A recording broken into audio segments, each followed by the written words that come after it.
What's going on, everyone? SiNxRealize here, and welcome back to the Sinterview podcast. We are here on episode 8, I think. I could be so wrong with that, but I'm pretty sure it's 8. It's hard to remember when I do this once a month.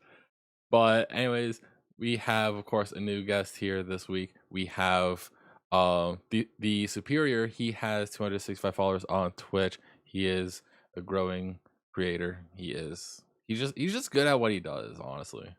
How you doing? I'm doing pretty well. Thank you for the compliments. We're kind of chilling. Just kind of doing whatever. Vibing, all that stuff. Yeah. So of course, for anyone who doesn't know exactly who you are, just give like a quick introduction on like yourself and what you do. Okay. Yeah. I'm the superior. You're streaming on Twitch. Primarily just like gaming content, mostly fighting games. I play primarily at the current moment. Super Smash Bros. Melee, Guilty Gear Strive, and Multi Blood Type Lumina. Kind of like at the moment, just super trending towards Melee. But outside of that, I do some single player stuff, and kind of like as I kind of transition, I am planning in the future on doing like music related streams. So I've done 2 already where they've kind of been just kind of like chill discussion like things. And then another thing is I want to get into speedrunning. So that's generally fighting games, but I'm kind of branching out, thinking about doing some other stuff. Yeah, just getting ready to dabble into some other types of content. Yeah. Figure out where you can pop off the most, honestly. Mm-hmm. That because that's something that a lot of people do is they'll figure out like where like they see like is doing the best, I guess. I don't really Mm-hmm. know what words I'm actually looking for here. um Yeah. just going into just streaming in general, what made you end up starting streaming? Because I know that you haven't been doing it for like too long, right? I streaming is like, at least in terms of like, I have been like streaming. The first time that I pressed the going live button is somewhere mid-December of 2018 or 2019, 2018 or 2019 Oh my god. is like, but then it was just kind of like chilling. Like it was like kind of like college was a bit stressful, and I kind of just wanted to do like other like streaming was kind of like a way to like have an excuse to just kind of like chill out and like do some other stuff. Like I had like kind of been thinking about like streaming for like a little bit. I thought it was fun, and I wanted to kind of do some kind of like content, but like I was really hard focused on music for a long time, of like just like when I was in college, because it was I started streaming the end of my first semester of college was when I first started streaming. And so I was kind of like, oh yeah, like I think that I can make at least a little bit of time for it. So basically from then up until COVID, I was kind of on and off because just my stream schedule was just like, it was like I could really only stream a ton on Saturdays, and that was it.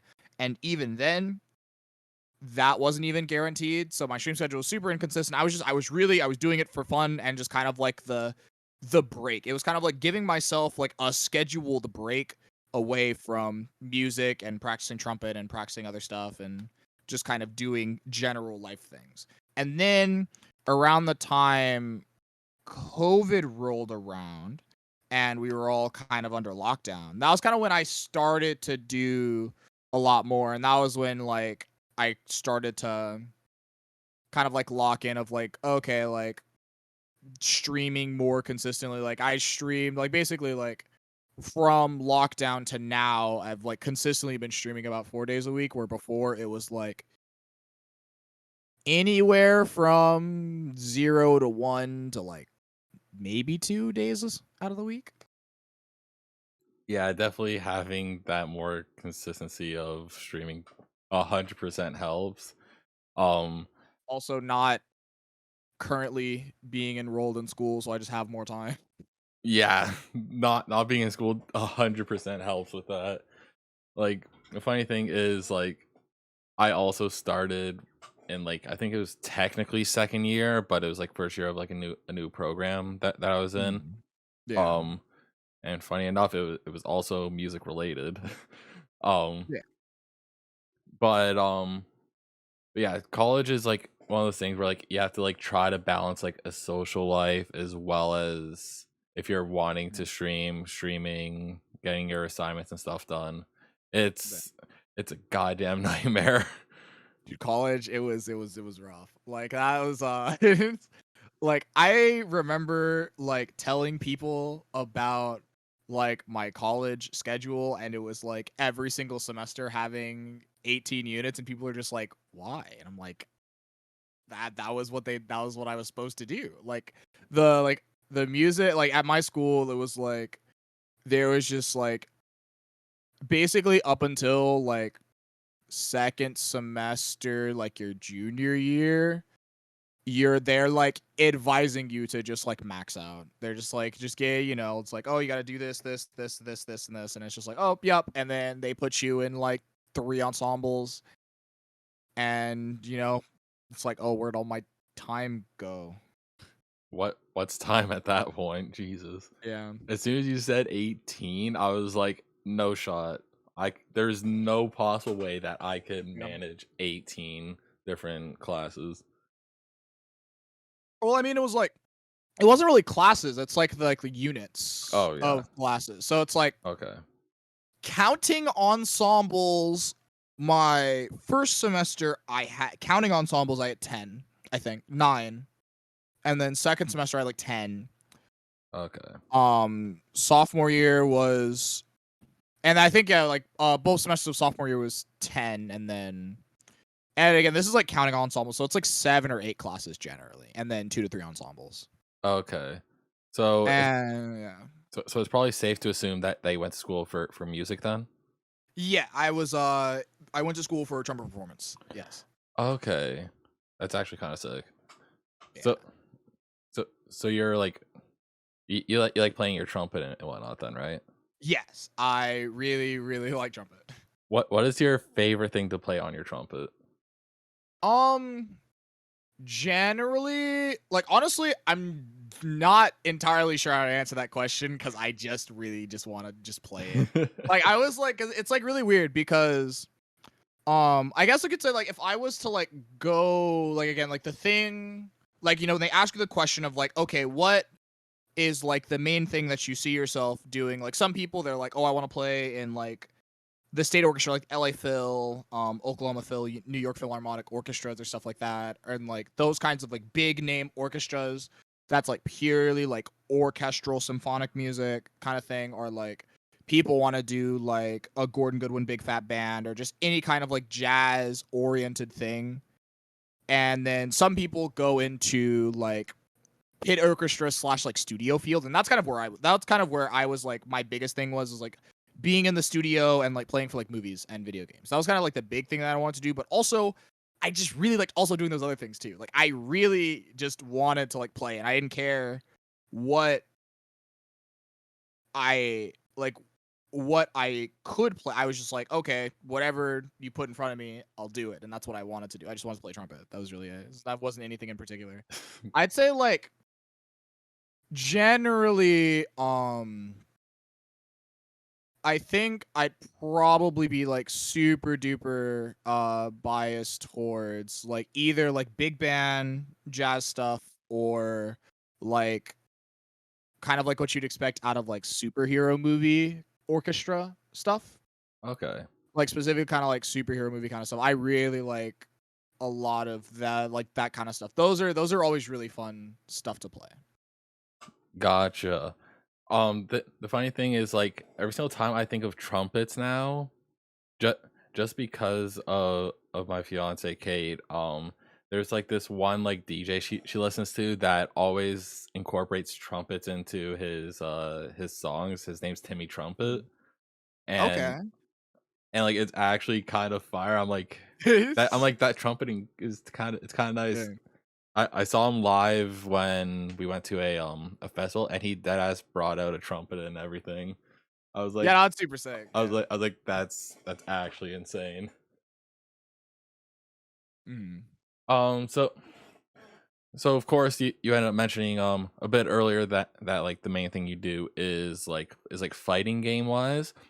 Yeah. Um so I just wanted to talk about fighting games for a little bit. I'm personally not that experienced with fighting games. You and I have played, you know how terrible I am at fighting games. I click buttons, that's it. Um And there's nothing wrong with that, by the way. exactly. I mean, I played, I think it was There's nothing wrong with Street that. Fighter 5. I just pressed every button and I won. So that counts for something. So how did you get yourself introduced into like fighting games? Fighting games. Because there's like two halves to this. There's like me as a spectator and then me as a player. Me as a spectator goes all the way back to 2012 when I saw a video that randomly popped up into my recommended, and it was an Armada combo video. Super Smash Bros. Melee Armada combo video, and I was like, yo, this is sick. And then it was like, like there are tournaments for this game. Like, it's like it's showing like tournament highlights and stuff. And it's like, oh, there are like tournaments for this game and stuff. And at the time, I was like, I just want to watch it. Like, that's like one of my favorite games of all time is Super Smash Bros. It's a game that just looks so good in motion to me. And I'm definitely like a super like visual kind of like person. So I'm just like, man, like this game looks so good in motion. And I really like to see the game. So it was like watching tournaments of the game and stuff. And then from there, it was the next game that I saw stuff for was Ultimate Marvel vs. Capcom 3. And I've played the game for a little bit back in I own a copy of the game and I would play it with my friends a bunch. And I played a team of like Zero, Wolverine, Amaterasu, which is like not a super good competitive team. Like Zero and Amaterasu are like cool, but like Wolverine doesn't necessarily go that well with the other two. But like I remember looking up stuff about Amaterasu because that was like my favorite character of the three to play, and a guy named Marlon Pie shows up who's like him and somebody named Fullstream. I always like mess up his name, and I'm pretty sure it's Fullstream, and they were two Amaterasu players in Marvel vs. Capcom, and then I started watching them, and I was like, from there it just kind of like from those two games is where it started, and then kind of as it gone, it just kind of spread it out. And I started finding out about like other games. Watching Evo. Evo generally has 8 to 9 games in it, so you're just like, oh, like look at the other games, and like you learn about like Guilty Gear and Blaze Blue and King of Fighters and stuff like that. But generally for a while, I kind of like stayed within just like the sphere of, in particular, Smash, and then like just like enjoying traditional fighting games. And like I still like owned a fair share. It was like around 2015 I bought Skullgirls. I had owned Street Fighter 5 for a little bit. And then right before I like got super duper into like grinding the games, I had bought Blaze Blue Cross Tag Battle, Dragon Ball Fighters. But the game that like started me like grinding was Super Smash Bros. Ultimate. It's like a game that came out around the time I started streaming, actually. It was like a few weeks before I started streaming. It was like end of 2018. Mhm. And that was kind of when I was like, like wanting to like grind out the game. It was like after a while it was like, okay, like, like I've been watching a bunch of these games, and like I had gone to a few tournaments before. This is kind of like for fun as a spectator, and Austino and I, who's like, Austin, Yeah. where it's like we went to 2 tournaments close-ish to the end of Smash 4's lifespan. And like just mostly as like spectators, but we kind of like went to compete, went 1-2, 0-2, blah blah blah, and just kind of like chilled. Mhm.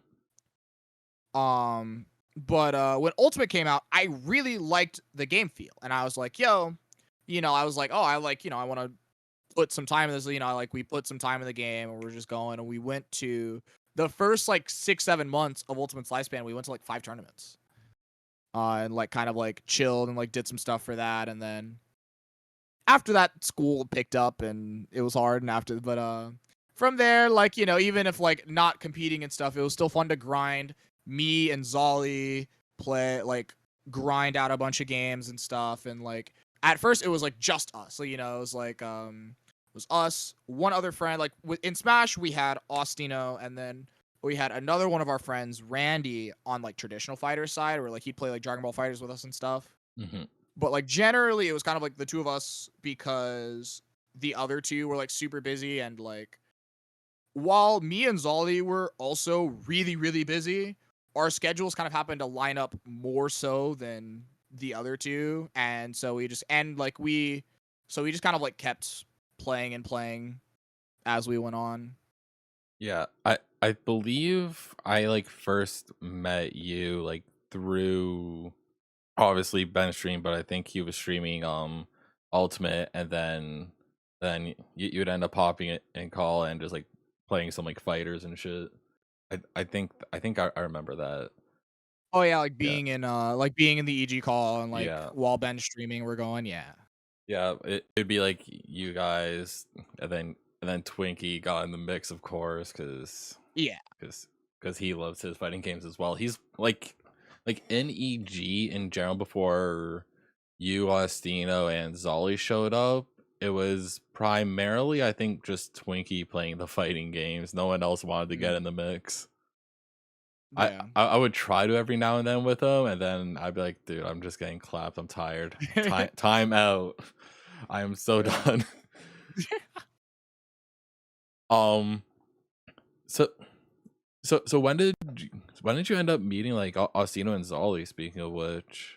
Um, I mean, we went to school together. Austin in particular, in 7th grade, we had like the same like science class, and that was when we met.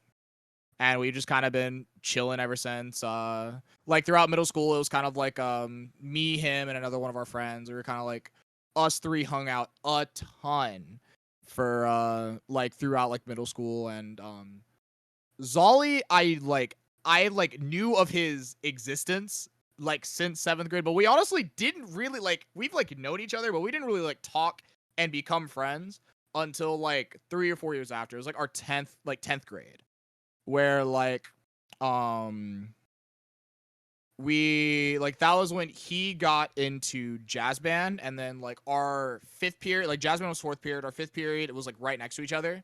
So we just kind of would like walk to 5th period together, and we just like talk, and then eventually we just kind of like became like good friends. Like we had a mutual friend in Randy. We had a mutual friend where like I was like, we were like, he like, those two had like childhood friends, like actually like fucking fetus whatever.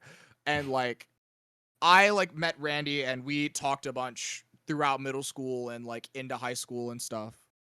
But like we just kind of like, but even though we had that mutual friend, like we didn't really talk like to each other Mhm. until then. And then from there we've just kind of just hung out a ton, you know, just like a bunch of us who just hang out. Okay. Yeah. Like I wasn't sure like if it was like a through college thing or like through Yeah, no, like it's like Discord or through anything like like high that. school, like we went to school together. Like Gotcha. Austin was not in band, but Jacob was in band. Jacob played trombone.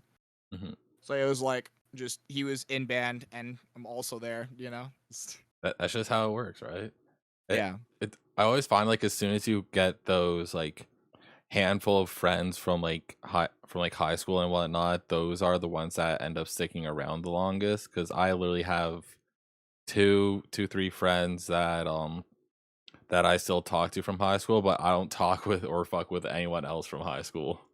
Yeah, like there's definitely like that. I feel like for me, there's like it's like a slightly larger amount of people that I definitely like I've like known, and I'm like, you know, I message you heavy, but I mean like in terms of people who I regularly talk with from high school, Hmm. that number is not very big. There's like people who I like can talk to, and we know each other, and like it's super chill, and we're like, yeah, no, like you know, we can go like hang out or whatever as if like nothing happened.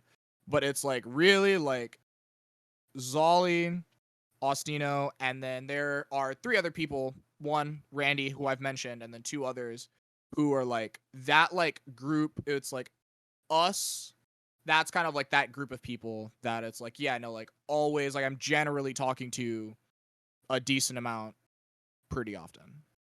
Yeah, of course. So I'm just gonna quickly get back into like just like competitive gaming, just like in general, because of course you went to tournaments and whatnot for Smash Bros.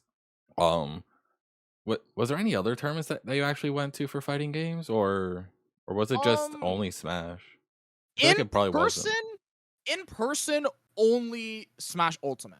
Okay. However, there were kind of points in time where I did play in other tournaments. I am not nearly as good as in traditional fighters than I am at Smash, and especially as I was at Ultimate at the time. Hmm. And so, like, I've like played in other things where it's like, I did like a 2v2 tournament with Jacob where like where neither of us were as good at Skullgirls, so we just kind of got bodied, but we did it. Hmm. I did a tournament for Cloud 805's the Cloud series or the content series, depending Hmm. on when when you talk about it. For Dragon Ball Fighters, I did one for those. And then super like but it's like so like all like a bunch of online tournaments, and then very recently I did a bunch of on different online tournaments for Guilty Gear Strive. There was like a solid like week. It was like a 7 days in a row where I did like 3 or 4 tournaments. Jesus Where it was Christ. like I did like it was like TGS Open, I think, it's like the gaming station or whatever, which is like a weekly. That was I got bodied. I got bodied. I think I went like 1 and 2 in that one.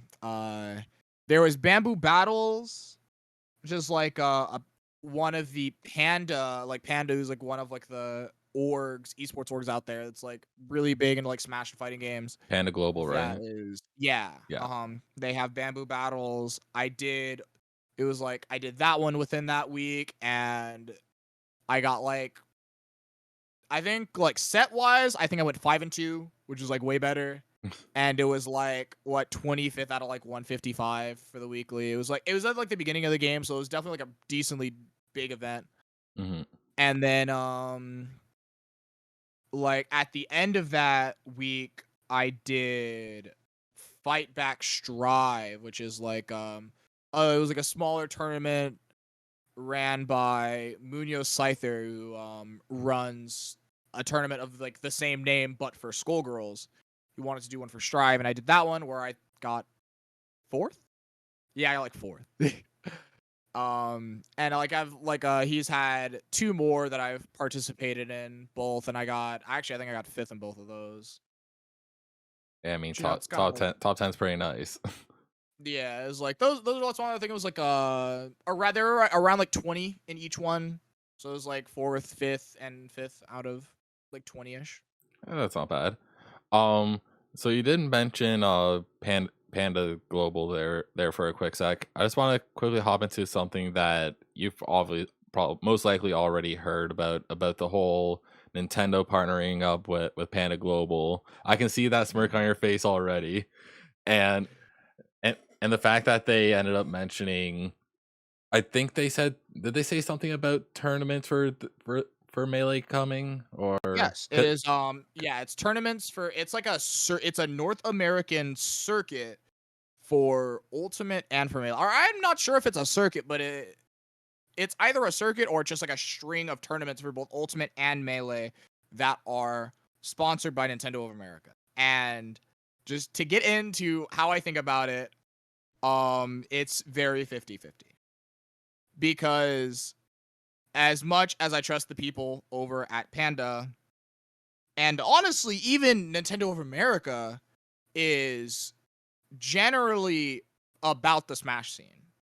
It's just, it depends on how much, like, the quality of these events will determine how, like, is super dependent on how little say Nintendo has. Mhm. The less say that Nintendo has, the better these events are probably going to be. The more say they have, the more tragic they might be. Just straight up, because funnily enough, Nintendo of America does not have very much power. in when it comes to Smash. They just don't. They Mhm. don't. Even though it says Nintendo of America cease and desisted this event and that event, it was not actually Nintendo of America. It was Nintendo of Japan telling Nintendo of America to cease and desist the event because that is the English speaking branch. So it's the English speaking branch that's going to talk to those people. But like Mhm.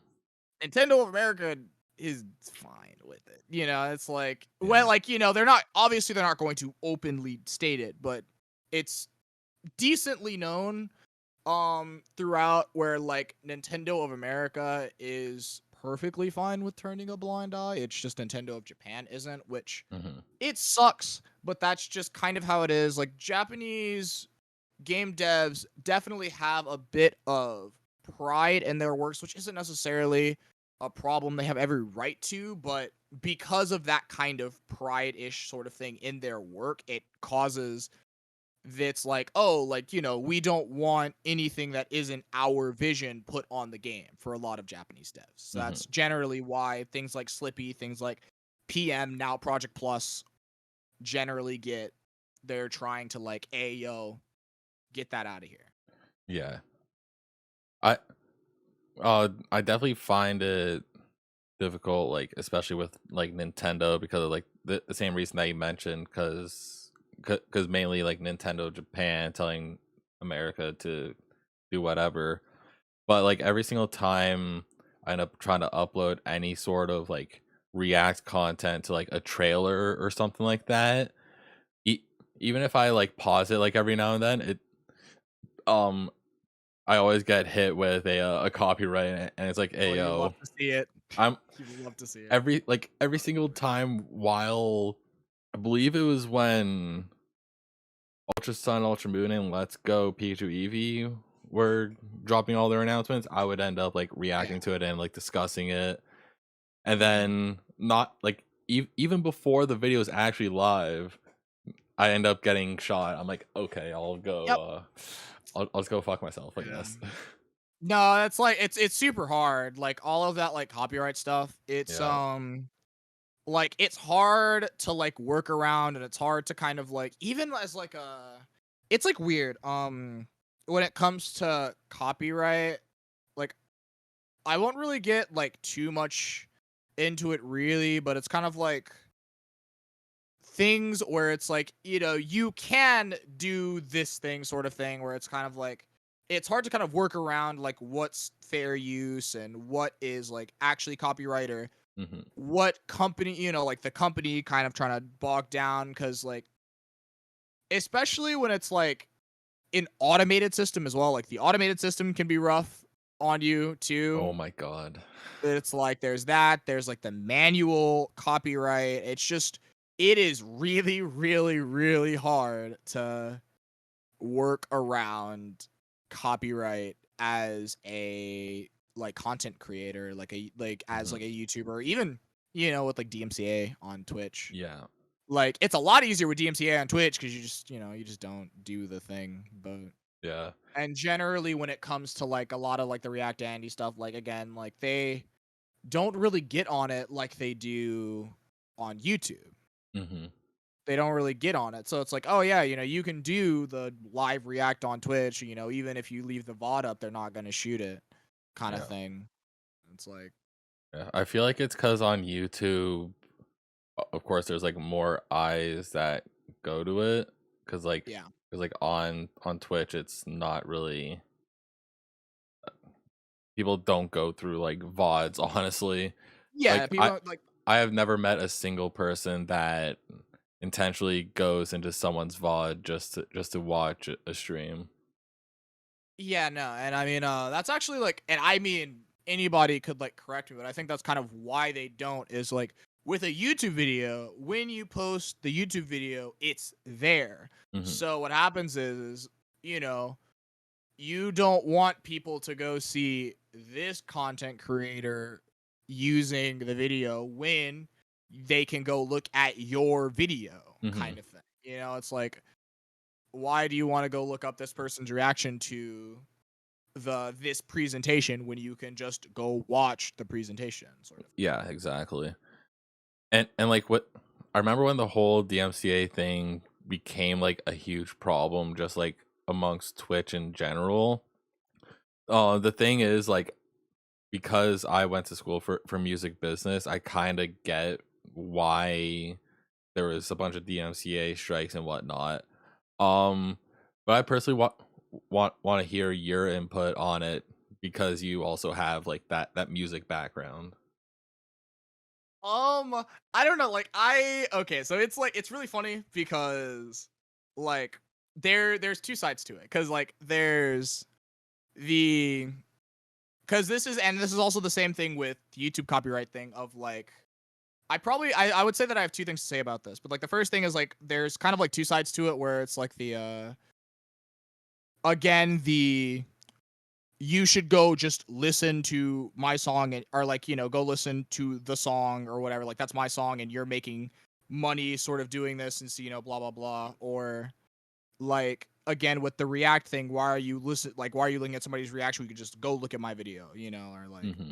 that sort of thing. And it's like people kind of profiting off of other people's stuff where it's like I kind of get it. And then there's the other side where it's like, oh, what if it's like, you use it as marketing? So before DMCA, like if people were play a song and they liked it, they're like, hey, what's that song? And then you tell them and it's like, oh, they go look it up themselves sort of thing. Like that's Hmm. a real thing. And, it's kind of people are kind of getting like a lot of companies are kind of getting that, not necessarily with music, but with other kinds of content. And then lots of esports streams are doing companion streams and Hmm. generally stuff like that. They're having a lot of streamers promote things. But also one thing that I heard thrown around a lot in terms of the DMCA thing that made me laugh, because what I hear on the music side and what I hear on the streamer side are hilarious, where it's people will say, hey,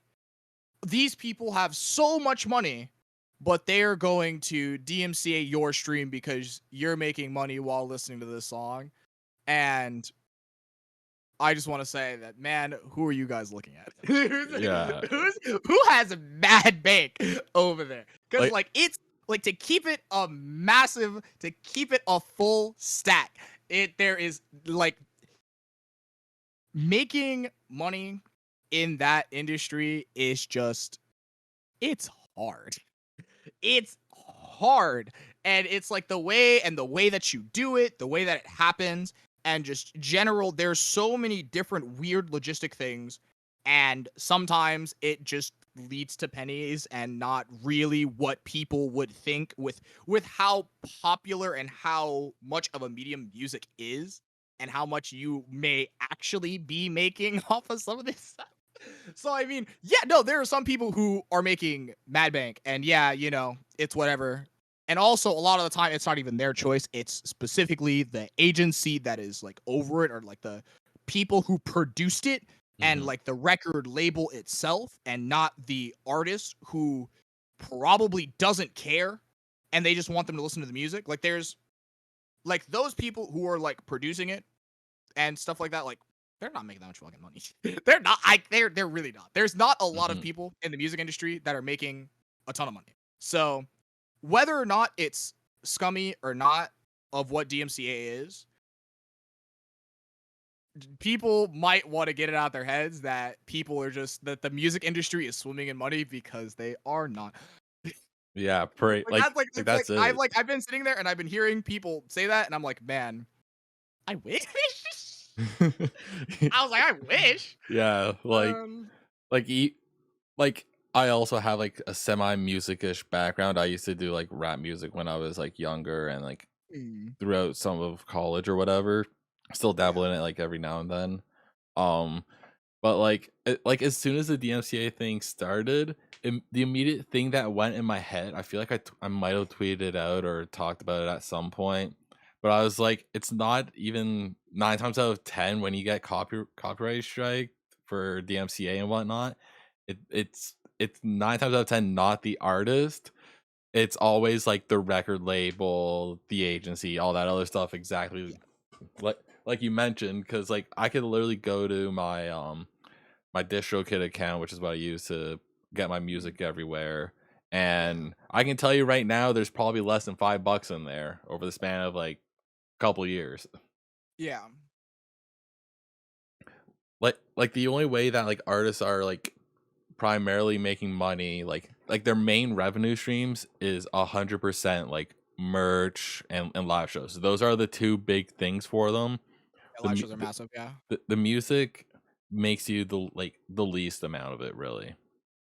Yeah, no, it's actually it's really funny. Like this is like a fun thing about music versus content creation because they're very similar in that regard of Yeah. like um and just kind of in general where you have your like main thing sort of thing and then from there you kind of have to branch out in ways whether or not it's like big branching out where you do radically different things or it's like little branching out where it's like kind of different variations on the same thing. So again, like as like a musician, say if you're like a rap artist, because for me it's way different of like what I would be doing, say versus what they're doing, where it's like, you know, they make the music and it goes out there and yeah, they're getting money. And honestly, you know, they're for like the big artists, they are definitely getting enough for a living wage to do that.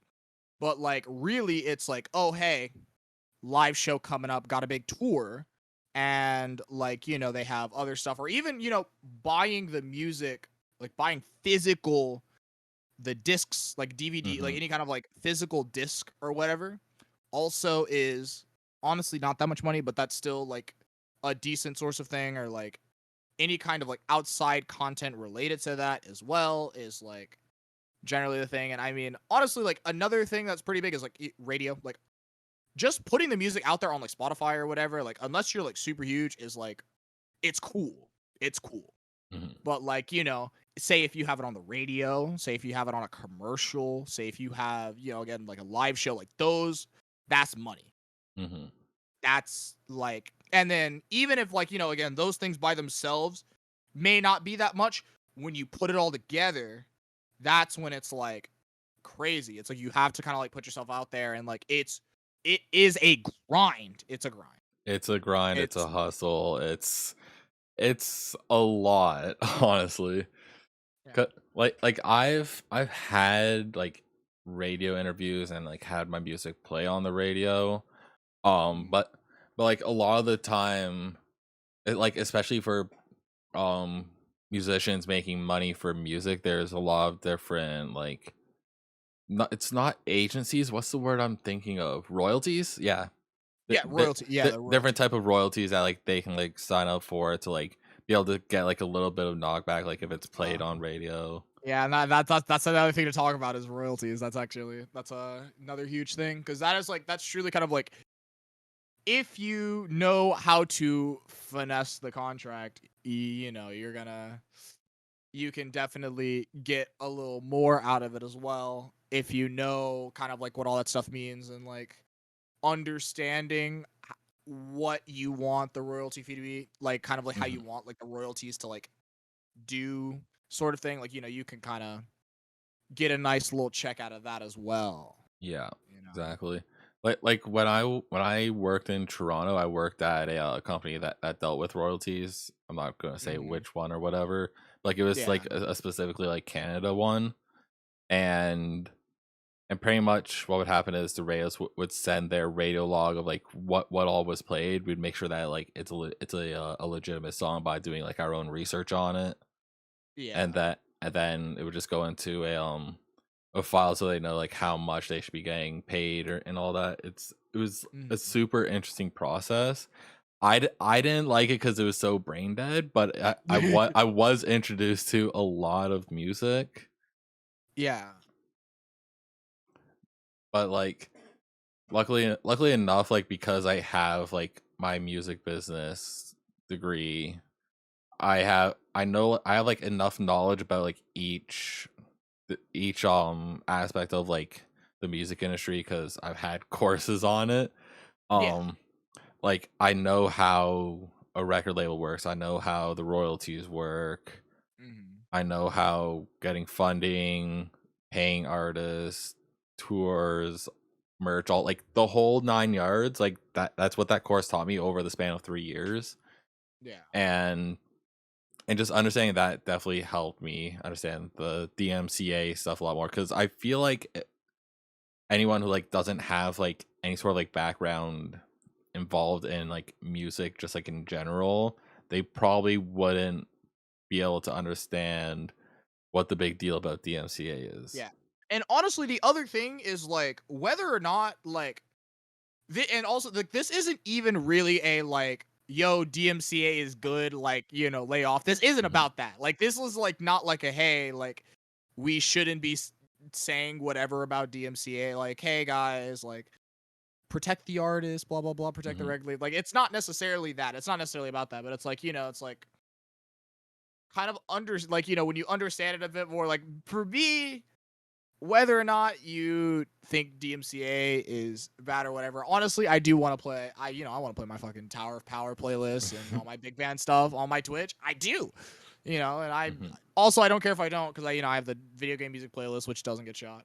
Yeah. I was just like, but whether or not you think it's like scummy or not, I'm just gonna say that watch where where you put like labels on things because like again there is not as much money as you think over there in the music industry Mhm. for you to be saying that they have money to throw away from DMCA and whether it Yeah. just No. doesn't work like that.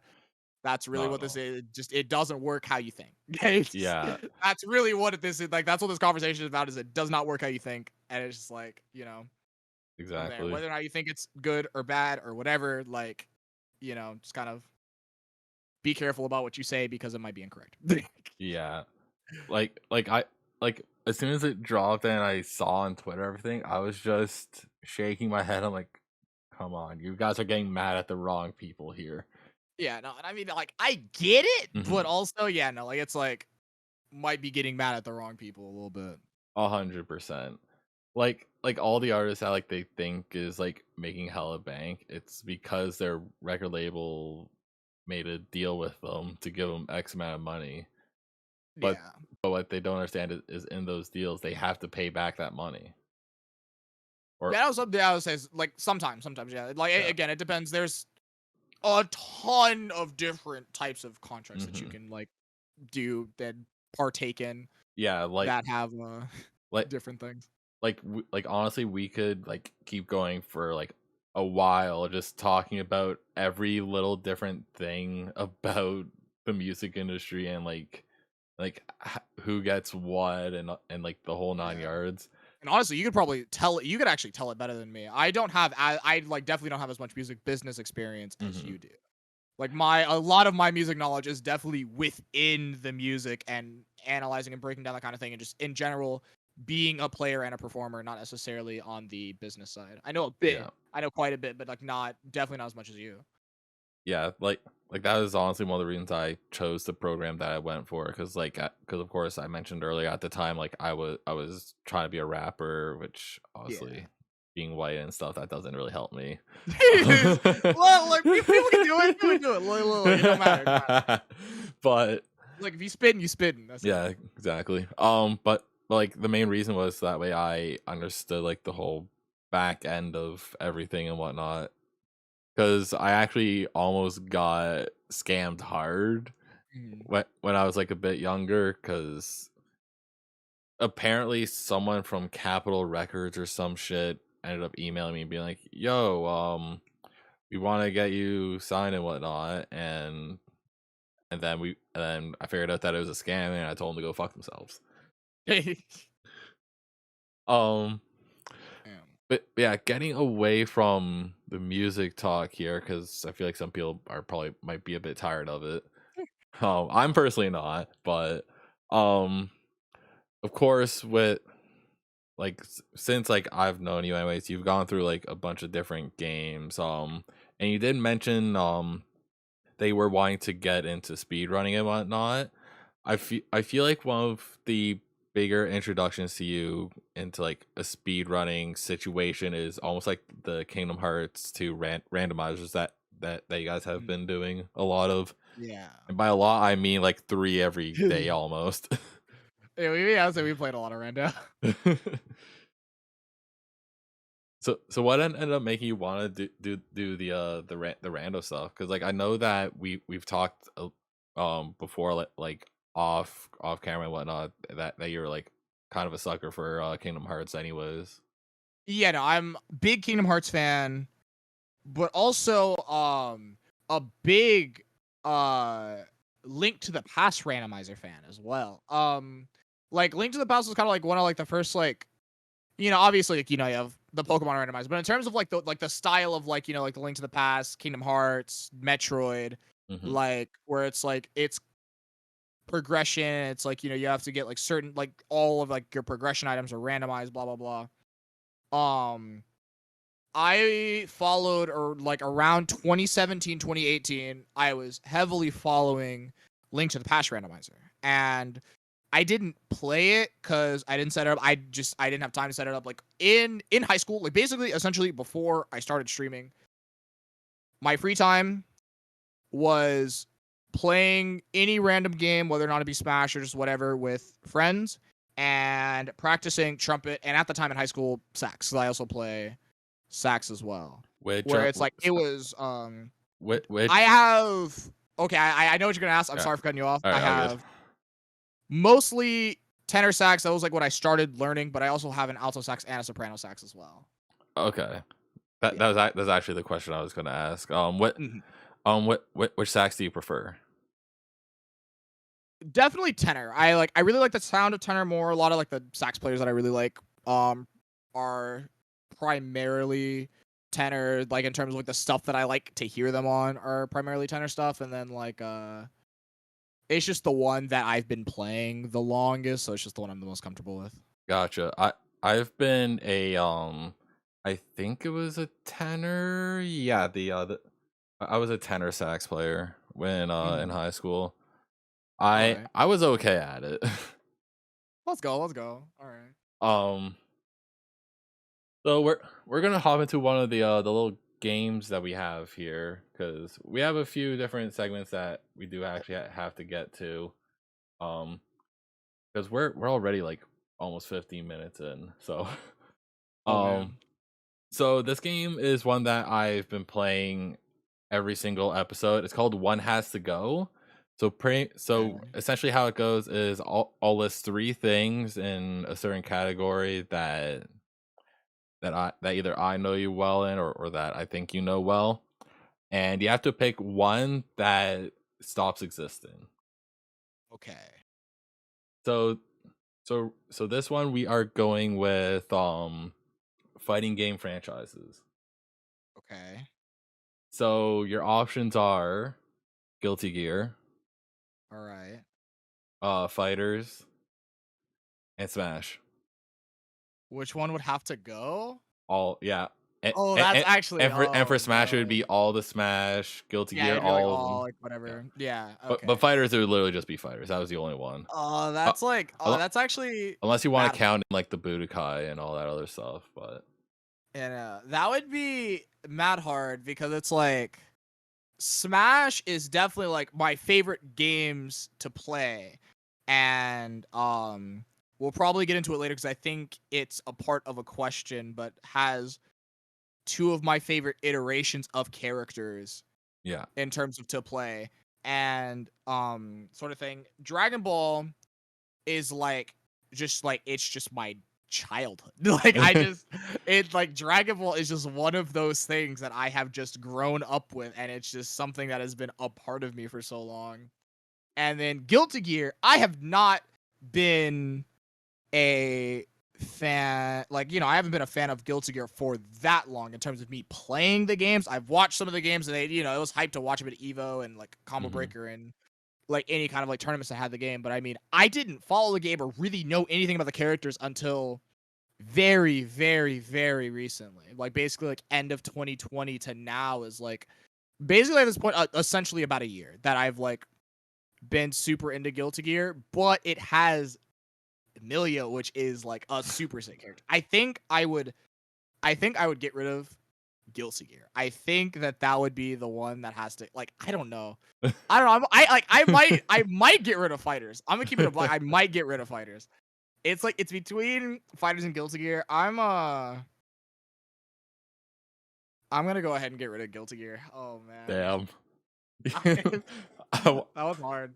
I Because want. I really like Milia as a character in Guilty Gear. It's like her a lot of like her like movement and stuff. Like she's definitely like a me kind of character. So it's like, yeah. Hey, I mean, you had to pick one, so I didn't give you much of a Mhm. choice there. It's pretty much a gun to the head situation. Pick one Yeah. is gone. But yeah, fighters like just like Dragon Ball in general definitely hits me with like nostalgia every single time. Like even though a lot of the games are pretty much the same, it tells the same story just in a different way or in the exact same way. Mhm. Yeah. But I'm always like Dragon Ball Z, Dragon yay! Ball, bro. It's Give just like me it's that so good. Dragon Ball. And it's so funny because Dragon Ball is something that I would enjoy, but I would not enjoy as much as I do now if I didn't grow up with the show. Like it's Oh yeah, just it's 100%. just there. Like I remember when I was younger and like this was before high school for sure. I can't remember how old I was, but like I was watching Dragon Ball Z like all the time. Every now and then I would see Dragon Ball on TV, but it'd be like super late at night, so like I barely saw Mhm. that. Yeah. And I remember getting like I think it was like 2 DVDs of Dragon Ball GT, which I know is not canon, but I fucked with it. Dude, I mess with some GT. People feel some type of way about GT, and is it that good? No. But is Dragon Ball Z and Super that good? No. So look.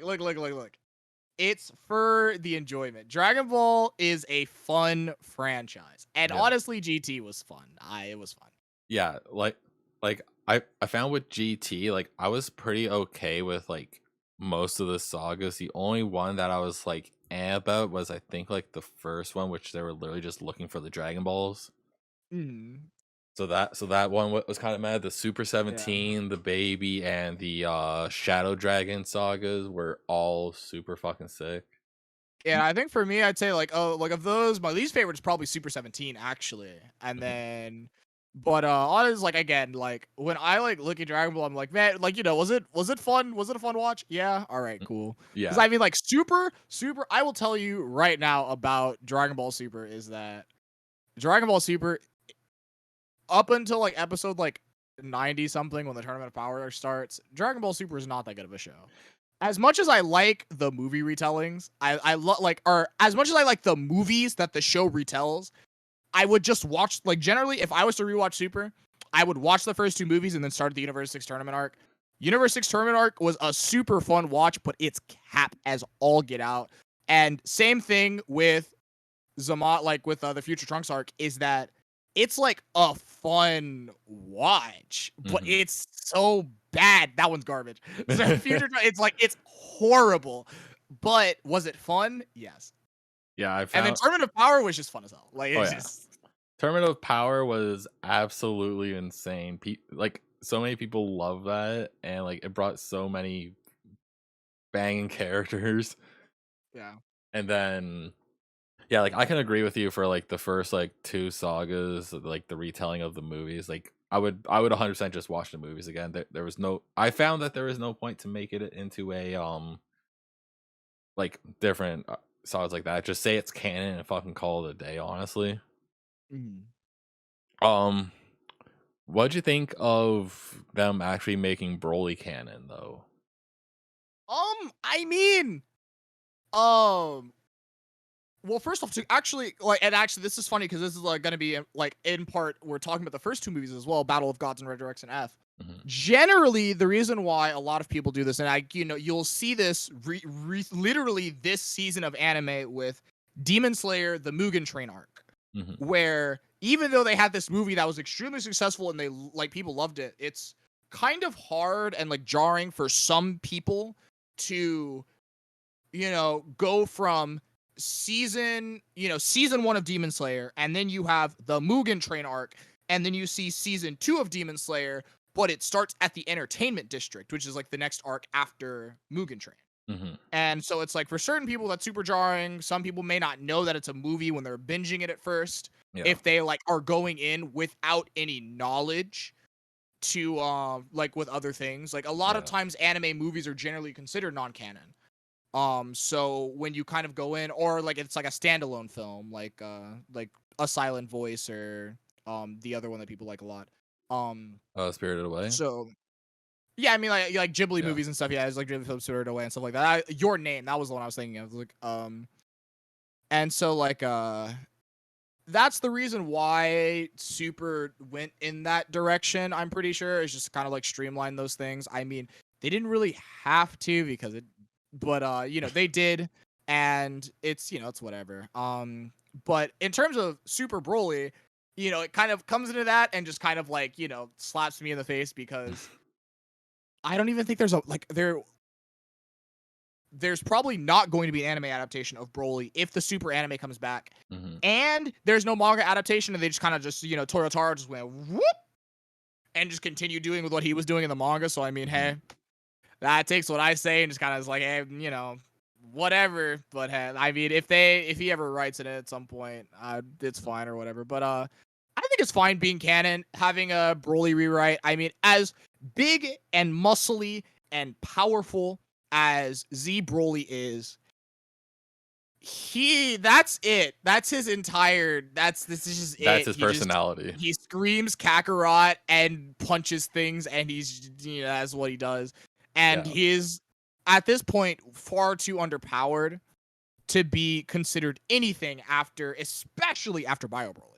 Yeah. Like you know, between like Broly 1 and Broly 2, like Broly movie 1 and Broly movie 2, it's like okay. And honestly, funnily enough, there's like an argument that he just like stays around the same power if you were to like power scale it, because it's like adult, like it's like Gohan like going around Super Saiyan 1, Super Saiyan 2 when he's like kind of around the same power slash weaker than what he was when he beat Cell, which is like Gohan, like Goku, Gohan, Vegeta, and Trunks were like Super Saiyan 1 around Cell, end of Cell Saga kind of thing. So it's like he's like around that level, and if like from losing to Goku there to like coming back, then he doesn't gain that much. It would be funny to kind of like write him in a way where he just gets jacked all the way up to where they are now. Yeah. So completely rewriting Broly, actually giving the dude a character and like a backstory, and like kind of giving him just like some new stuff. I actually mess with Heavy. I think it's cool. Yeah, I definitely really enjoy the fact that they did that I can't even say it anymore. I'm not even gonna try. You guys know what I'm trying to say. Yeah. Because I 100% agree with like the Z Broly situation. He literally screams Kakarot and punches things. That's literally it. That is his personality. He is big. He punches and yells Kakarot. But we are going to hop into some Twitter questions here real quick, just because I'm literally just looking at the time and oh my god, I'm not even going to think about it right now. So the first question is from Bright Wolves. He has a 3-part question, of course. Great question. This is a great question, by the way. Yeah. First question is, why is audio such a bitch?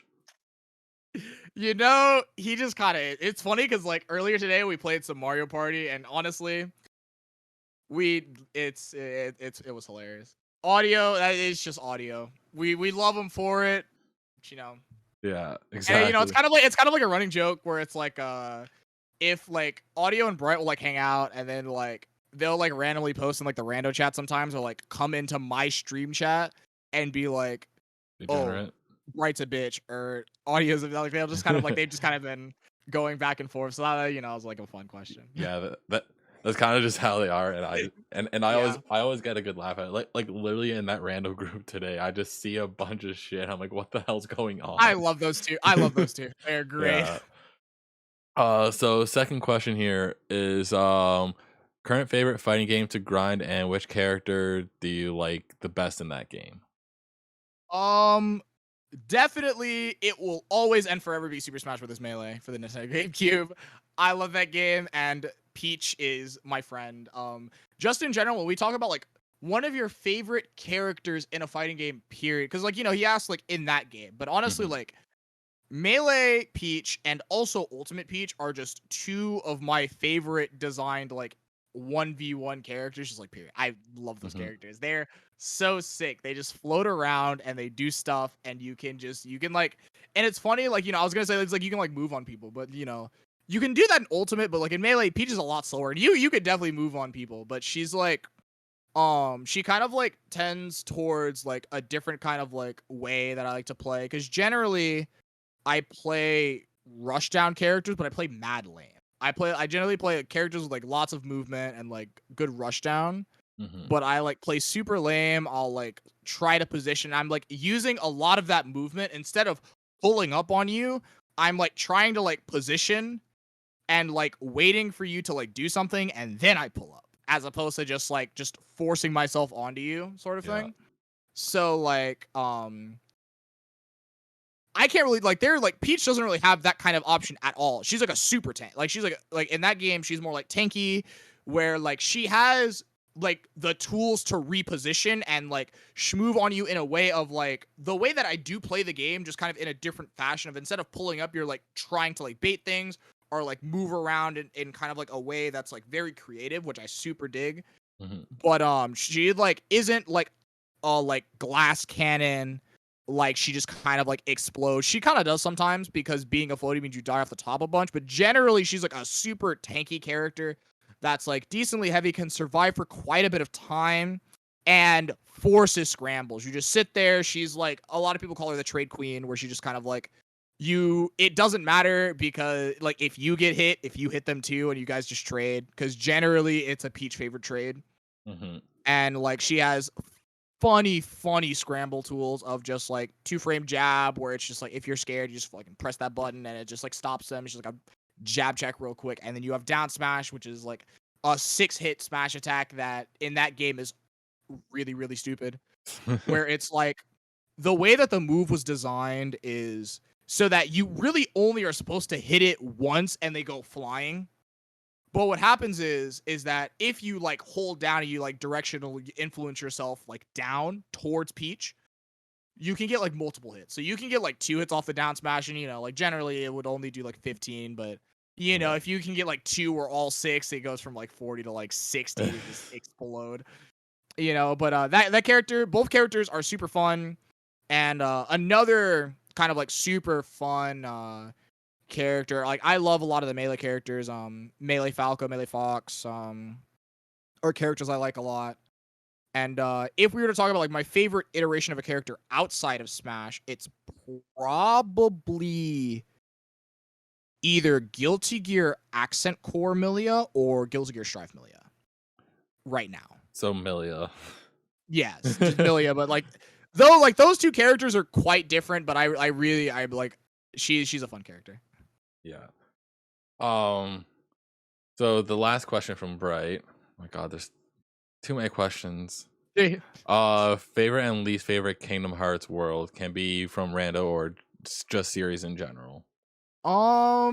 Okay, so favorite Kingdom Hearts world is hard, because I'm not sure. There's like a few worlds that I like, and I think that like Kingdom Hearts, I'll start with like my least favorite, because that one's kind of easy, and it's like I don't like it, like, and this is like mostly just because of Rando, and it's like Kingdom Hearts 2 Space Paranoids, or Kingdom Hearts 2 like Olympus, or even Agrabah. Actually, no, I hate Agrabah more than Olympus. It's like either Cage 2 Agrabah or Cage 2 Space Paranoids.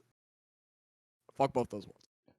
Another, Space Paranoids is the Tron world, right? yeah, the Tron world, Okay. yeah. Outside of that, Cage 1 Agrabah can also just go disappear. Uh, like I don't remember much about KH1 because it's just been a minute since I played it, but man, that world is cap. But my favorite worlds, honestly, I have a lot more worlds that I like than dislike, because I mean, I think say like, if we talk about Kingdom Hearts 2, I do like, and this again purely from like a rando standpoint, I think the tower climb is really fun, so I like the world that never was. Yeah. I think that I like Hollow Bastion, except Thousand Heartless. I like that's probably like those are probably my two favorite worlds from like 2, are like World That Never Was and HB, almost like purely like War than Ever was purely from a random standpoint, and then like Hollow Bastion and what other world would I think of? Honestly, I dig like Halloween Town and LOD honestly too. Like they're like in rando, both the worlds are kind of whack, but I mean, I like Mulan and I like Nightmare Before Christmas, so I mean, I just kind of like partial to those worlds. And Yeah. outside of KH2, I really like Dream Drop Distance World that never was, and Dream Drop Distance Symphony of Sorcery World, Birth by Sleep, Birth by Sleep, Radiant Garden. It's cool. Has a good theme, banger theme. And kind of mixed, but I like running around in KH3 KH3 Pirates Okay. is fun as well. Yeah, I'd probably say like right now those are like I'd say like my favorites are like definitely like just Hollow Bastion in general, honestly, just kind of like even like KH1, so like KH1 and 2, Hollow Bastion, and then like Birth by Sleep Radiant Garden. I like that world a lot. Yeah, like for some reason when I first played KH2, I like one of my favorite things was like that 1,000 Heartless fight, just because I found it like so interesting, and the fact that like 1,000 It's like models just actually spawned. 1,000 Yeah, Heartless. I think yeah. I think it's super sick in terms of like the story wise and the fact that they actually make you fight 1,000 Heartless. I actually really like that, but I mean, I'm honestly. Rando's kind of ruined that fight for me when you're like getting one like if you don't have like Combo Master Magnet Burst or you don't have like once more and you just like your defense stat is garbage and you're just taking laser, you just die. I'm like, oh nah, Yeah, log. But I mean, actually, 1,000 Heartless is actually a super cool fight though. Like yeah. out like in vanilla when you take out like Rando, like I just have Rando brain because I've just the past 100 times that I've played KH2 is fucking Rando, Yeah, pretty much. not vanilla. Yeah, what I think the 1,000 Heartless just like in general amazed me, just like thinking about the fact that like they had 1,000 Heartless models all in one spot and on the fucking PS2. Yeah. I I There think were that is like, corners cut for that, but of like course there's so much sense. when you're first looking at it, you're like, man, like I'm actually fighting 1,000 Heartless. That's crazy. But And then like yeah. you realize it's like, Hmm. it's definitely there are not 1,000 models Yeah. active running around at the same time, and Yeah. it's just But there like is still a you do have lot. to fight 1,000. Like there is 1,000, and it's Mm. just like It's cut they're just down. kind of like little like 2D cardboard cutouts until it's their turn, and they come in when it's their turn. Yeah. Type beat like Yeah. it is pretty cool how they design it because it's like it's kind of like proximity based in a way where it's like yeah they're like those little 2D cardboard cutouts, but like as you get close to them it's like then the other Mhm. ones become 2D cardboard cutouts and then these ones Yeah. become real type beat. Yeah, Oh no, it's funny, it's funny. yeah. Either way, it was like still like a super fucking sick thing to see. Mm. So we have one more question from Chocolate Chip Pancakes, and it is, what is it in particular that makes fighting games speak to you on such a high level versus other genres? Um, this question is hard to answer because honestly, like I a lot of genres kind of like speak to me in that way. I feel like again, like I'm like mostly known because of fighting games, and Yeah. I mean they are like a lot of the times they're like the games that I play the most, especially now, where it's just like I'll answer the question where it's like I just enjoy the grind. Hmm. Really. Like I enjoy the grind. Like if you knew me like in high school, like I didn't like, I'd spend like a decent amount of time like hanging out, but like I was grinding Trumpet. And it's just like that sense of improvement. And it's like you set the goal for yourself and then you accomplish it even if it's not that day and you're frustrated that day, but you come back the next day and you work at it, and then in about like a week you get it, you're like, yes, kind of Yeah. thing. Where it's like, it's like you kind of have that like breakthrough where it's like, like that sort of thing is just really good. And I'm I am like, they Core Gaming has like the video about like the innovator versus the honer. I'm definitely far more of like a honer, and I'm just like I'm there and I'm on the grind. Like I'm for me, like I'm just there grinding. Like there was definitely like up until recently where like obviously we won't get into it, but like I took like a bit of a break from Trumpet and I came back, but I mean before that break, I like basically played Trumpet for like almost every day, minimum like 4 hours, 5 hours. Just like Jesus minimum. Christ. Minimum. That was Minimum. that was my life. My Jeez. life revolved around my however expensive instrument that I just played all the time. That was like it. That was my thing though. Like I was like I like that was like that's just what I wanted to do. Really, it's what I wanted to do. And even now, like even though I don't have the same sort of like mindset of like I want to go into trumpet performance. I've changed some like I've like changed my mind a bit since then. That I still just like want to play trumpet. It's still one of my favorite things on the entire planet. And so it's just like that feeling of satisfaction and of improvement is just it is a powerful punch of dopamine to my brain no matter Yeah. what kind of thing that I'm doing. And that's why and it's like and this is it's just like general like fighting games give that to me. And also like the person to person is just fun. Being able to like move around on people and it's like not an AI and it's like a person who like can see my things and like do it and it's not a bot and they're like playing that two-player game is sick. When you play the two-player game and you guys are working off of each other and trying to like counter what each other is doing and adapting, that's super sick. But I mean, like really, like honestly, like the biggest thing for me is like it's just the grind in general, and that's like another reason why I want to do speed running, but also why the question is like weird for me at first, where it's like the question is what makes it shine over other genres, where I mean, truly like a lot like fighting games. I don't even know if like fighting games are like my favorite genre. They might be. Like it probably is. But like, my favorite game of all time is like an RPG and like a lot of the games that I play a ton of platforms. And it's like another reason why I want to speedrun. Like speedrunning is another grind thing. Like that like Mhm. I feel, like I kind of want to grind and like play like a 3D platform or something like a Super Mario 64, Super Mario Sunshine, Hat in Yeah. Time. Like I'm kind of like partial towards those games as well. Like my favorite platformer is like Ori and the Will of the Wisp. I'd love to play that game too. Like I don't know what game I like would speed run, but like I am a fan of the grind.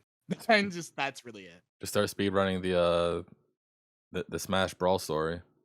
This speed running subspace, bro. I mean, maybe. I the funny thing is like when I was like first starting getting into like speedrunning myself, I was actually speedrunning the original Smash Bros on the 64. Pretty sick.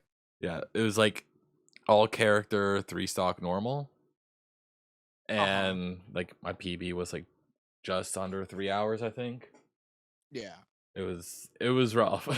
Yeah, no, that's like super sick though. But, yeah, no, I kind of want to like I want to like get in and I want to like feel that kind of thing for like something else as well. And that's kind of like my stream. Like I've kind of like talked about it where it's like shifting a bit more towards like speed running and obviously like the music streams where it's like I probably like there's gonna be like very little like true like single player like variety on my stream Yeah. because between fighting games, speed running, and music, like I don't want to like stretch my content then kind of Yeah. thing. And like just kind of have it too spread out, stuff like that. So Yeah.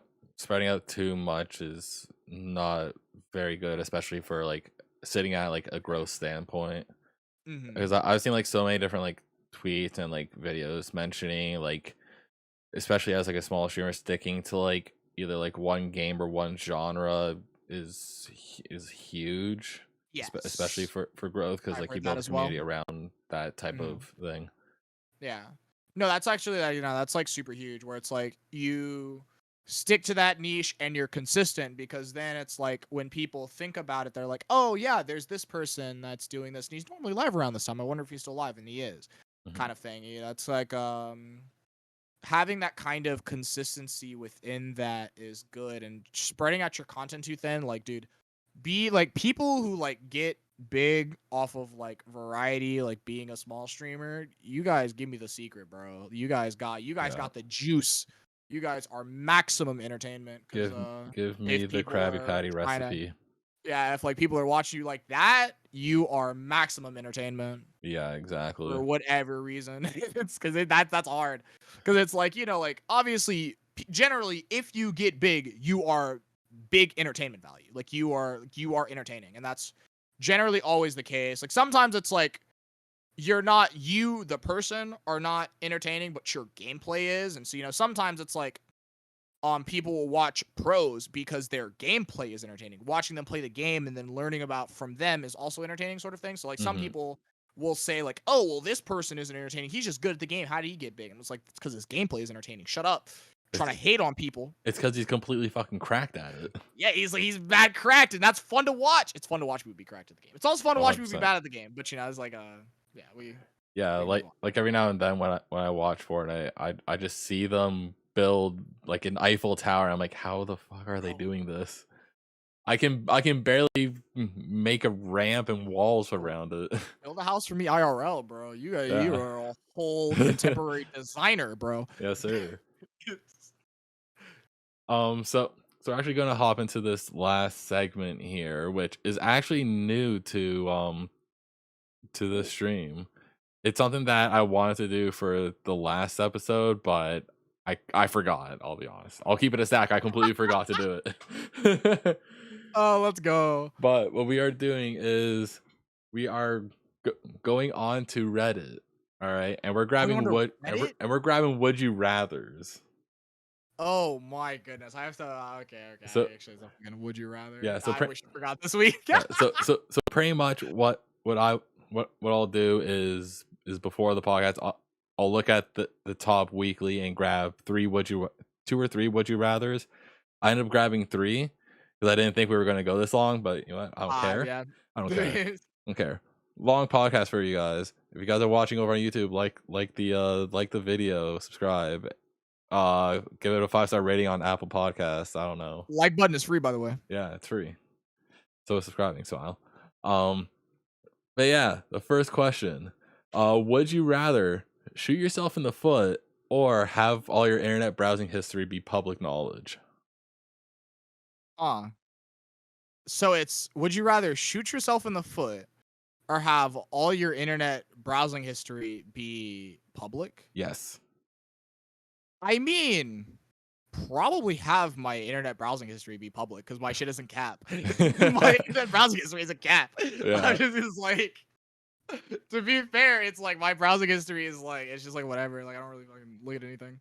Yeah, like I'm pretty much the same way. Like not even kidding. Before I ended up moving out here, I would like I wouldn't use like incognito or anything. Just going on Pornhub. I didn't care. Yeah. I was like, Yeah, I'll keep it a stack. there's, Here like, you go. partially, like the shameless thing of like like what, whether or not like you watch porn or not. It's like, oh, I don't care. Like it's Yeah. like there could be that kind of shameless thing, or it's just literally like you just don't look up anything cap. It's just Yeah. what my like, especially so if we talk about like the past like month, it's like again it's fighting games. Like it's like fighting games. It's like Twitch, just generally watching Twitch streamers, Yeah. YouTube. Watching fucking I watch a lot of VTubers. Just fucking watch some VTubers and shit. And like looking up various things about music and all that stuff. Like that is essentially my like browsing history. Like and then whatever is on Twitter. Like whatever's on Twitter. So. Yeah. Like that's pretty much the same with like my computer for the most part, but like my phone it's semi similar but with porn. Yeah, and yeah, but I mean, and that's fine. And if you're Yeah. okay with that, that's fine. Yeah, And like, exactly. it's funny where it's like, oh yeah, let me see your browsing. Let me see what fucking porn you like. It was like a lot of people don't care anyway. It's like Yeah. what it's like most people are like, yeah, go ahead. It's like a normal thing at this point. Like I feel like for a lot of people, and especially for like generally like, if you're like looking at people's like history, like you already know what they're into beforehand. Like yeah. like it doesn't matter. Like, it's not gonna be as interesting as you think. You already know what people are into. You know? Exactly. Like one of the people that I had on the podcast a couple episodes ago, Kyle A. Not even kidding. Whenever he was doing something on like his browser or he was showing something on his browser, he intentionally left it so that way he had Pornhub favorited, so it would always show at the top. Oh, that's so sick. And he did that intentionally because he knew more people would comment on it, and it honestly it was a godlike strat. No, that's wait, no, wait, okay, no, like that's crazy. That's actually the that's tech. my man has the IQ on him because he's like people are gonna be like, yo, like you good? You down bad? He doesn't care. He's like, yes, sir. If he has a favorite, he's like, I'm fine, bro. Yeah. But no, that's actually that's so smart. That's called viewer engagement. And then you want to know what's gonna happen is those people are gonna be like, yo, look at this dude's channel, and they're gonna watch the video again, and they're gonna make their friend watch it, and then if their friend is also a degenerate, they're gonna show their other friends, Yeah, and it's just gonna keep going, and then just look. exactly. It's smart. It's a winning formula, honestly. It's the strat, bro. Honestly, I need to start doing that. Speaking of like winning formula, I need to start doing that with Twitch. Yeah, I feel like I need to have the title game like on lock. yes, Like sir. I have to have the clickbait titles OD because, and I mean we're both Pokemon fans, so I know that you know Shofu. Yeah, Shofu's Twitch titles are powerful. yeah. Like literally when BDSP came out, he was like, "What's the Ice Type gym leader's name?" Yeah, was Lizard his name. Or like, and he does like he does that like all the time basically. Yeah. It's like all of his like stream titles are just something like funny or just like something capped so that people can come in and like type in chat and he just like gets the viewer engagement. It's like it's Yeah, exactly. not smart. He's I actually gotta start doing that. he's so like crack when it comes to that. People who are good at like thumbnailing, titling, and all that other stuff is actually insane. Give me the secret. Yeah. I'm boring. Help me. I have no content. Help. I'm boring. All right, so the next one we have here is: would you rather travel back in time to meet your ancestors or go to the future to meet your descendants? Huh. Let's see. I would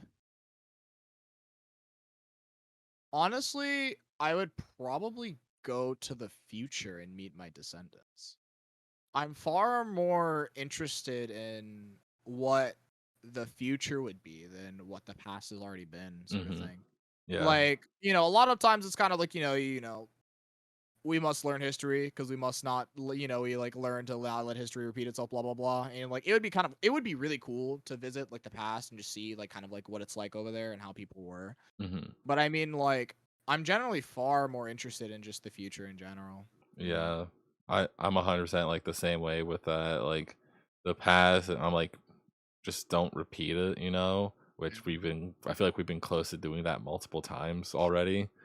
Yeah. But like, yeah, like I'm more interested on like what the future holds and like what it looks like. Did they repeat our mistakes?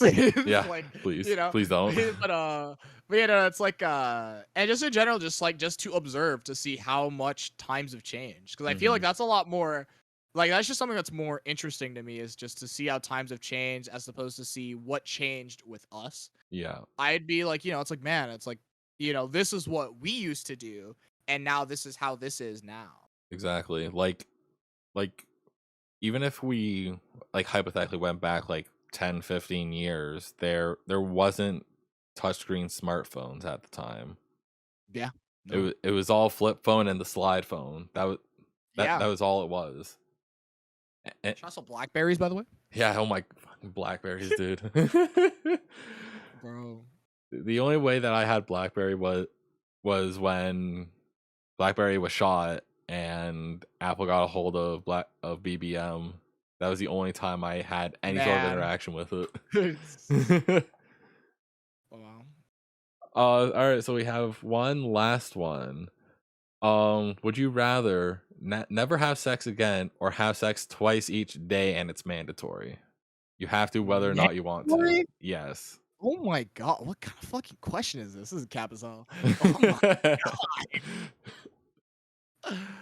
I mean, I don't know, and like, and the weird thing about this is that like for me, like when I look at this, it like doesn't matter. It's like weird because it's like people would look at this and it'd be like, oh, like these are like two different extremes, but I mean like really like not having sex at all and like having sex like twice a day is kind of like wild. Like, but Yeah. like, dude, it's mandatory, bro. Can it like, it's like, what if Uh, I didn't feel like it that day? I was like, what if tough. I didn't feel like it I that day? guess you'll be a bottom that day. I don't know what to tell you. I guess, bro. It's just like, look, I'm about to fucking go to sleep. I had a long day. It's Like, uh, not right uh, now. I mean, because it's also like, like I don't know. Like I don't like it's weird because it's like it's not really like that big a thing. Like I feel like I wouldn't care about either one. Like this isn't like a like I'd be fine with either option. Where it's like, like if you don't have sex, it's like okay, like whatever. Like, you just don't have sex, blah blah blah. And then, you have it twice a day. It's like, sure, all right. But it's not like, if it was like 6 times a day, it'd be like, holy shit, what are you doing with your life? Yeah, you bet. You Like, no time the it's fuck like out. Get me it's out. like, yo, chill. But it's like it's only twice. It's like only twice. Mhm. Like it's like that's still like, and honestly, that's still quite a bit. But Yeah. like also, it's not like the amount where you're like actually just like end my life. I don't know. Yeah. I'd probably say, I think I'd say none at all. Actually, I think I'd say none at all. Yeah. I'd probably say not at all as well. Just because my recharge time is quite a bit. So it would literally have to be like first thing in the morning and at night. um, Like there like people some people can do just like go twice, 2 rounds, call it a day. And I'm like, I don't know how you do that. Impressive. I mean, be like that when it be like that, especially when it be like that. Yeah, We exactly. are all very different human beings constructed on the inside, so Yeah, exactly. And you like just gotta take what you can get. with the never have sex again, bitch, I still have my hand. I'm fine. Jesus. I mean, or it's just like, it's just whatever. Like, Yeah. if you're not like if you're not thinking about it, then it's just like, okay, like whatever, you're just gonna do other stuff. Yeah, exactly. Like be like that's my mindset where it's like I feel like with like the twice a day and it's mandatory, it's like something that's always in the back of my mind / I have to like make time for it versus like none at all. It just doesn't matter. It's just a non-entity to my brain. Exactly. It's nothing that you actually have to like try to plan around or something like that. Yeah. Hmm. Um yeah, honestly, I think that's probably about it for this podcast. We've been going for almost an hour and a half. So I know, yeah, this has been a bit of a sizable chunker. yeah, I just look at the recording time. I'm like, oh, okay, we've been going for a bit. I need to start getting through this stuff. Yeah. So yeah. Thank you once again for joining me on this interview, Soup. Um, and just let the people know where they can find you. Let's see. So, again, my twitch.tv / TheSuperior, and then also my Twitter that I am starting to use more often that I didn't use for like 3 years. TheSuperior292, capital T, capital S. That's basically it. It's where you can find me. There might be a YouTube in the future, but we'll see. Let's go YouTube. I'm pretty sure Ross said the same thing like the last episode as well.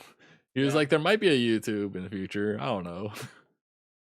Yeah. I don't know. We'll see where the content goes. Like, definitely focusing a little bit more on content versus like school type beat. Yeah, of course. Recently, just kind of seeing where it goes. I'm like definitely a bit more interested in it than I used to be. So we'll see what happens. Yeah, exactly.